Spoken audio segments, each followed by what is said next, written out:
Hey friends, about 8 years ago, a young transgender man named Andy changed my life. I never met Andy. The first I knew of him was when one of the local funeral directors called me and asked if I would be willing to do a funeral. And he said, before you say yes, I need to tell you a couple of things. He says, first, you need to know that the deceased was transgender. And I said, okay, I'm still willing to do the funeral. And he said, and he died by suicide. And I said, okay, that's not a problem for me. I'm willing to do the funeral. Why are you telling me all of this? And he said, well, the reason I'm calling you is because his home church pastor would not do a funeral for him because he was transgender and because of how he died.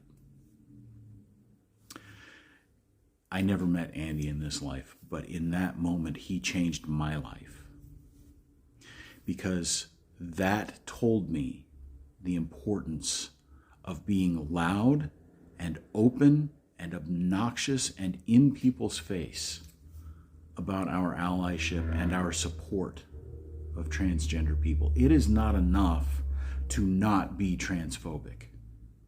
It is not enough to be quietly supporting on the sidelines.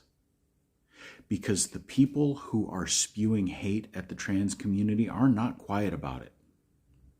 That pastor had no problem saying to that family, I won't bury your child because they're an abomination.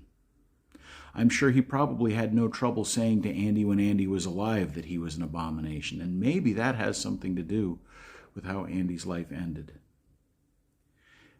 If you love and care about transgender people, if you see the image of God in their face as you are supposed to do, if you know that they are beautiful and beloved children of God, you must speak up.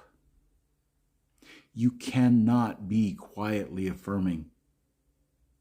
And you cannot be an ally if you're not standing close enough to get hit by the rocks that are being thrown at them. If you want to be an ally to these beautiful and beloved children of God, you must stand, and you must stand between them and the people who would do them harm. You cannot be passive or silent about it. I think about Andy all the time and about his mother. And especially on this Trans Day of Visibility, I want to say to the rest of my trans siblings, you are beautiful, you are precious, and you are deeply and profoundly loved.